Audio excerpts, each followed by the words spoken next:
I am Karnesh Kumar Gautam. Good morning dear students.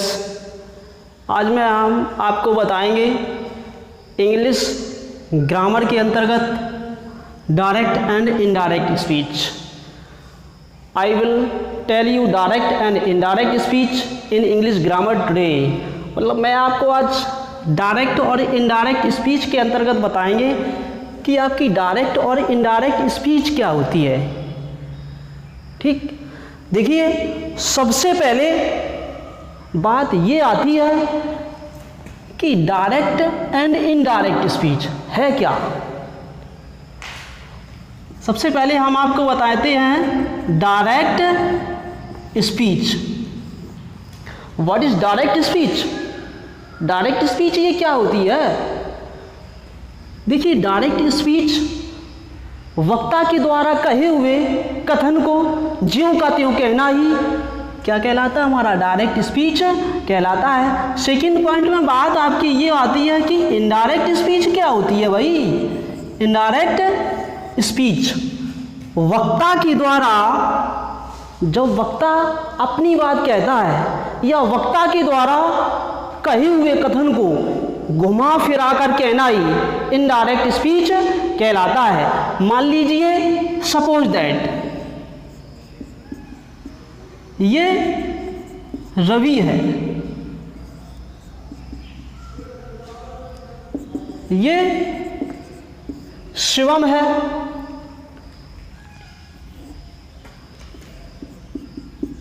और ये रवि और ये शिवम, ये इन दोनों का टीचर है। ये दोनों क्या है? फ्रेंड है। समझ रहे हो? तो रवि ने कहा शिवम से, क्या कहा कि मुझे आज बुखार है। रवि ने कहा शिवम से कि आप मेरे टीचर से बोल दो कि मुझे आज बुखार है। तो शिवम ने क्या किया? शिवम जब यहाँ आता है, शिवम यहाँ आया, शिवम ने टीचर से कहा, क्या कहा कि शिवम कहता है टीचर से कि रवि को आज बुखार है। तो कहने का तात्पर्य ये है कि जो रवि ने अपना कार्य किया है स्वयं ना करके किस पर अपना कार्य कराया है? शिवम से। मतलब शिवम से, रवि ने शिवम से कहा कि मेरे टीचर को बोल दो कि मुझे आज बुखार है, इसलिए मैं स्कूल नहीं आ पाया। समझ रहे हो? तो कहने का तात्पर्य है कि रवि ने अपना कार्य शिवम से इनडायरेक्ट तौर पे कराया। और यदि अगर ये रवि अपने टीचर को अगर डायरेक्ट बोलता है, क्या बोलता है कि मुझे आज बुखार है इसलिए मैं स्कूल नहीं आ पाएंगे, कहने का तात्पर्य है तो रवि ने अपना कार्य स्वयं किया। समझ रहे हो? रवि ने अपना कार्य स्वयं किया। तो जब कोई भी व्यक्ति अपना कार्य स्वयं करता है तो उसे बोलते हैं क्या? Direct speech. और किसी दूसरों से कार्य कराना, समझ रहे हो? या कहने का तात्पर्य है कि अपनी बात कोई घुमा फिरा कर कहना, समझ रहे हो? उसे बोलते हैं इनडायरेक्ट स्पीच। That's all. ये होती है आपकी डायरेक्ट और इनडायरेक्ट स्पीच। अब बात आपकी ये आती है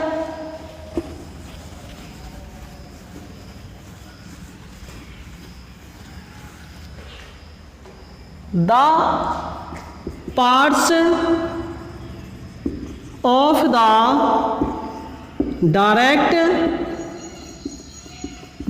of the direct speech.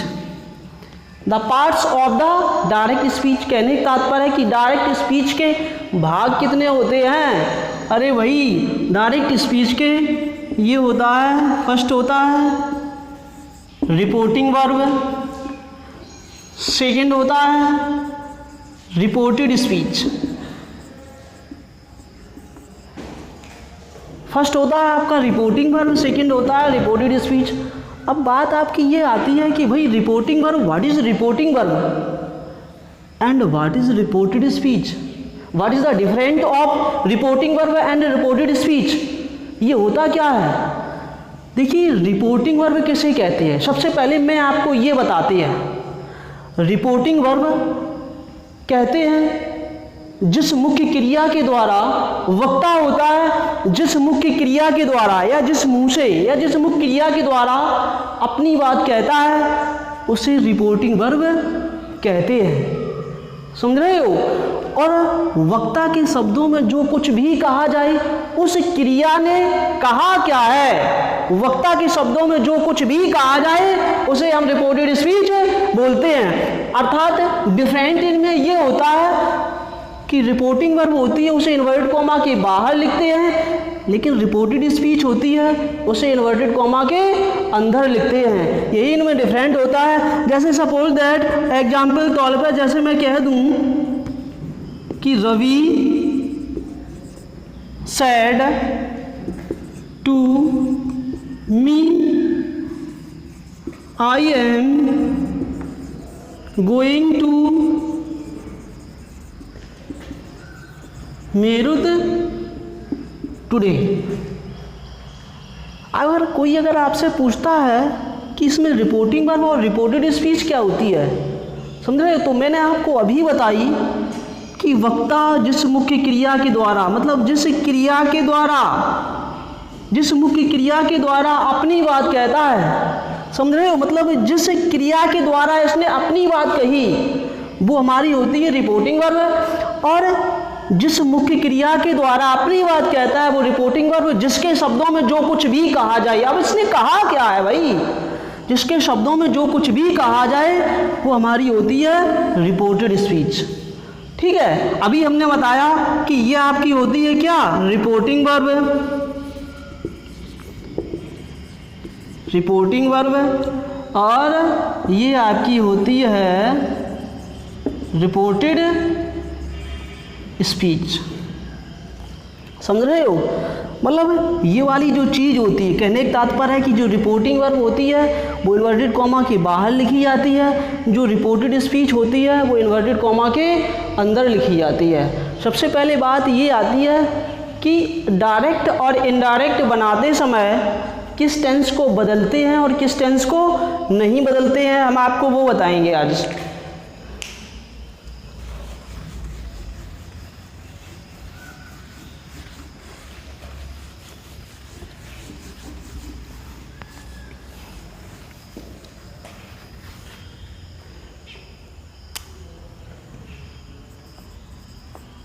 Rule number first, कहने का तात्पर्य है यदि सेंटेंस की रिपोर्टिंग वर्ब, यदि सेंटेंस की रिपोर्टिंग वर्ब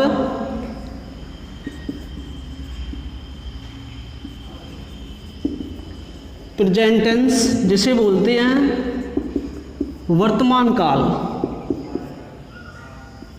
अथवा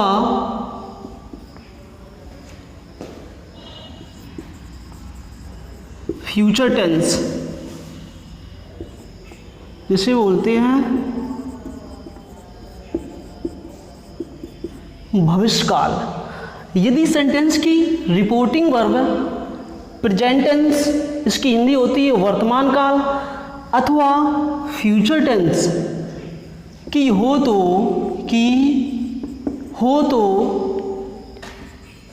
रिपोर्टेड स्पीच के टेंस में कोई भी परिवर्तन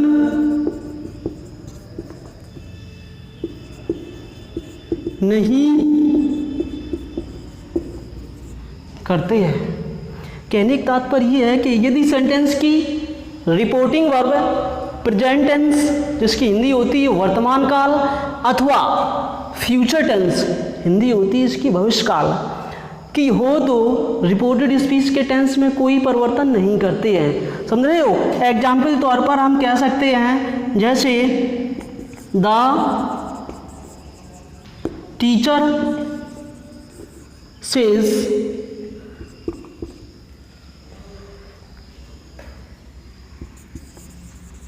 they are going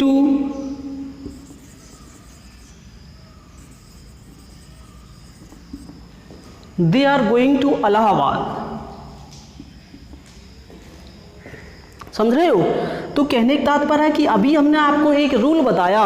क्या बताया? यदि सेंटेंस की रिपोर्टिंग वर्ब प्रेजेंट टेंस की हो, रिपोर्टिंग वर्ब कौन? ये वाली रिपोर्टिंग वर्ब। भाई मैंने अभी तो आपको बताया कि जो चीज़ इन्वर्टेड कॉमा के बाहर लिखी जाती है उसे रिपोर्टिंग वर्ब बोलते हैं, जो चीज़ इन्वर्टेड कॉमा के अंदर लिखी जाती है उसे रिपोर्टेड स्पीच बोलते हैं। और मैंने आपको अभी क्या लिखाया कि यदि सेंटेंस की रिपोर्टिंग वर्ब प्रेजेंट टेंस अर्थात हम कह सकते हैं कि वर्तमान काल की हो तो, या फ्यूचर टेंस अर्थात हम कह सकते हैं कि यह भविष्य काल की हो तो ये वाली रिपोर्टेड स्पीच के टेंस में कोई भी परिवर्तन नहीं करते हैं तो क्या करते हैं? केवल कॉमा इन्वर्टेड कॉमा हटाने के लिए किसका प्रयोग करते हैं? दैट कंजंक्शन का प्रयोग करते हैं। अगर करेंगे तो, क्योंकि हमारी ये क्या कहा? द टीचर सेज, एक अध्यापक कहता है, क्या कहता है? कि they are going to Allahabad, कि वे कहाँ जा रहे हैं? वे इलाहाबाद जा रहे हैं। अच्छा, ये हमारी जो रिपोर्टिंग वर्ब होती है वो कौन से टेंस की होती है? वो प्रेजेंट टेंस की होती है। क्यों होती है? क्योंकि प्रेजेंट टेंस की सिंगुलर फॉर्म में हमेशा हम एस या यस का प्रयोग करते हैं कि नहीं करते हैं? तो जब इसे बनाएंगे तो यहाँ पर इस तरीके से लिखेंगे, क्या लिखेंगे? The teacher says, inverted comma हटाने के लिए क्या बताया? That conjunction. Comma inverted comma हटाने के लिए किस कंजंक्शन का प्रयोग करते हैं? दैट कंजंक्शन का प्रयोग करते हैं। ठीक है, लेकिन रिपोर्टेड स्पीच में कोई भी परिवर्तन नहीं करते हैं। इसे हम जैसा का तैसा लिखेंगे। यहाँ पर क्या लिखेंगे? इलाहाबाद। Any doubt? ये तो अभी आपकी बात रही प्रेजेंट टेंस की, समझ रहे हो? अच्छा, दूसरा एक और मैं आपको प्रेजेंट टेंस के अंतर्गत बताते हैं। जैसे Kiran says to me, Kiran says to me, comma inverted comma,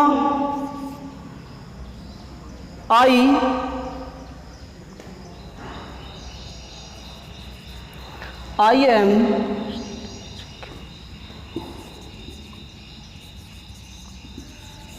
listening to music. I am listening to music। मतलब किरण है वो मुझसे कहती है कि मैं क्या सुन रही हूँ? मैं एक म्यूज़िक सुन रही हूँ, म्यूज़िक। समझ रहे हो? तो अभी आपने देखा था, क्या देखा था कि यहाँ पर सेज लिखा है। क्या लिखा है? सेज के बाद यहाँ पर किसी भी ऑब्जेक्ट का प्रयोग इन्होंने नहीं किया है। लेकिन अब यहाँ पर जो सेज लिखा है और सेज के बाद आपका क्या आता है? ऑब्जेक्ट। यदि किसी भी वर्ब के बाद अगर ऑब्जेक्ट अगर आता है तो निश्चित मान लो इस सेज को हम टेल्स में बदल देंगे। यहाँ पर क्या हो जाएगा? तो यहाँ पर हो जाएगा किरण टेल्स, यहाँ पर मी इन्वर्टेड कॉमा। अभी हमने बताया कि इन्वर्टेड कॉमा हटाने के लिए किसका प्रयोग कर देते हैं? दैट कंजंक्शन का प्रयोग कर देते हैं। क्या कहता है कि Kiran tells me, comma inverted comma हटाने के लिए हमने किसका प्रयोग कर दिया? दैट कंजंक्शन का प्रयोग कर दिया। हमारा यहाँ पर तो तुम्हारा ये थर्ड पर्सन था, दे, दियर, देम, सी, हर, हर्स हैं, जो तुम्हारे थर्ड पर्सन होते हैं, नो चेंज। इसलिए हमने इसका जैसा का तैसा रख दिया, इसलिए हमने इसको नहीं बदला। लेकिन ये हमारी आई होती है। मैंने अभी आपको बताया था कि आई, माई, मी, वी, अवर, अस। समझ रहे हो? I, my, me, we, our, us reporting verb के यदि first person pronoun I, my, me, we, our, us हो तो रिपोर्टेड स्पीच के यदि first person pronoun I, my, me, we, our, us हो तो रिपोर्टिंग वर्ब के इस सब्जेक्ट के अनुसार बदलते हैं। तो इस आई को जब हम किरण के अनुसार बदलेंगे तो यहाँ पर क्या हो जाएगा? सी हो जाएगा। लेकिन यहाँ पर हम टेंस में कोई भी परिवर्तन नहीं करेंगे तो यहाँ पर क्या लिखेंगे? सी इज, यहाँ पर लिख देंगे लिसनिंग टू, यहाँ पर हो जाएगा सी इज लिसनिंग टू म्यूजिक। अब तो रही आपकी प्रेजेंट टेंस की बात। यदि फिर से समझ लो एक बार और, यदि रिपोर्टिंग वर्ब में सेज के बाद यदि कोई ऑब्जेक्ट आता है, कहने का तात्पर्य यदि कोई भी वर्ब के बाद यदि कोई अगर ऑब्जेक्ट आता है तो इस सेज टू को हम किस में बदल देते हैं? टेल्स में बदल देते हैं। इन्वर्टेड कॉमा हटाने के लिए किसका प्रयोग कर देते हैं? दैट कंजंक्शन का प्रयोग करते हैं। यहाँ पर यदि आपकी फर्स्ट या सेकंड पर्सन प्रोनाउन होती है, फर्स्ट या सेकंड पर्सन प्रोनाउन कौन कौन सी, आई, माई, मी, वी, अवर्स, ये तुम्हारी होती है फर्स्ट पर्सन प्रोनाउन। तो हम इस फर्स्ट पर्सन प्रोनाउन को इस रिपोर्टिंग वर्ब के किसके अनुसार बदल देते हैं, सब्जेक्ट के अनुसार बदल देते हैं। यदि यहाँ पर सेकंड पर्सन प्रोनाउन होती है तो सेकंड पर्सन प्रोनाउन को इस हम ऑब्जेक्ट के अनुसार बदल देते हैं। तो जब हमने इसे बदल दिया तो यहाँ पर क्या हो जाएगा, she is listening to music, ये हमारा सेंटेंस बन गया। अच्छा, अभी तो आपकी बात चल रही थी कौन से टेंस के अंतर्गत, प्रेजेंट टेंस के अंतर्गत, प्रेजेंट टेंस के अंतर्गत अभी आपकी बात चल रही थी, लेकिन अब किसकी बात चलेगी, फ्यूचर टेंस की। देखते हैं अभी फ्यूचर टेंस क्या कहता है, कैसे हम बनाएंगे।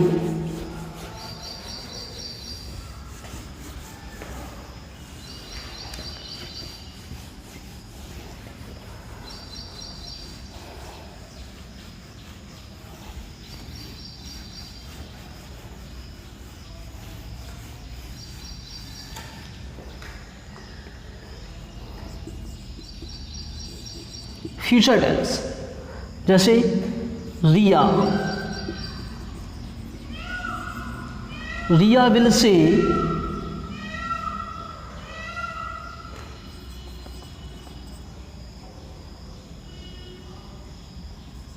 शी इज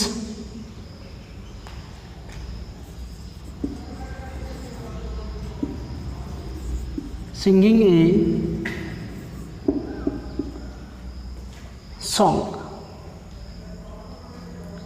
अभी आपने क्या देखा था कि जो आपकी रिपोर्टिंग वर्ब थी, क्या जो आपकी रिपोर्टिंग वर्ब थी वो कौन सी टेंस की थी, पहले की बात कर रहा हूँ, वो पहले वाले टेंस में जो आपकी रिपोर्टिंग वर्ब थी वो आपकी कौन सी टेंस की थी, प्रेजेंट टेंस की।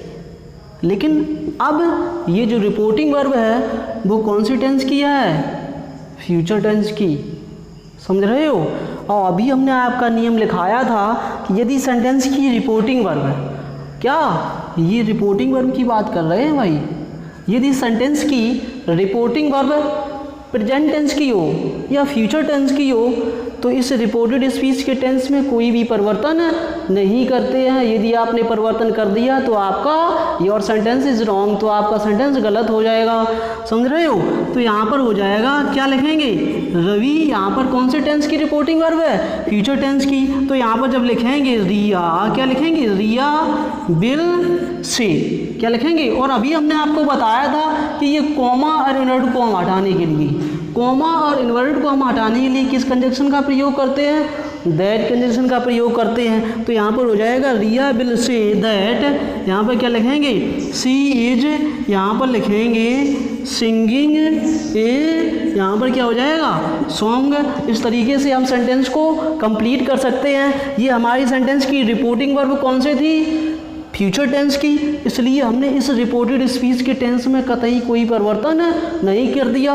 अगर यहाँ पर कोई अगर परिवर्तन करोगे तो योर सेंटेंस इज रॉन्ग, तो मान लीजिए कि आपका सेंटेंस गलत है। करेंगे तो क्या करेंगे, केवल इन्वर्टेड को हम हटाने के लिए केवल किस कंजक्शन का प्रयोग करेंगे, केवल दैट कंजक्शन का प्रयोग करेंगे, दैट्स ऑल।